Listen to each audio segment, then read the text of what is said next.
studio recording an album. A single is coming very soon.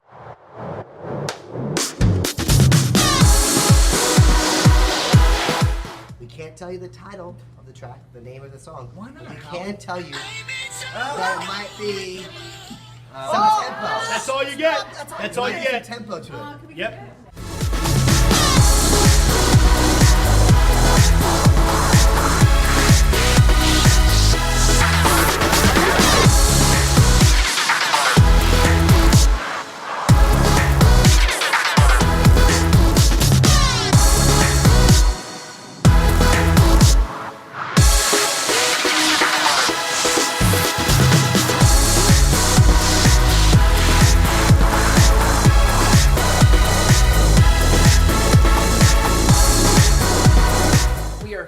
Fans of BTS. Massive. That we love them. Actually, Aoki played us one of their songs that hasn't Remix even been he did. released. It's a remix that he did in the studio because we're actually going to be doing something with Steve Aoki as well.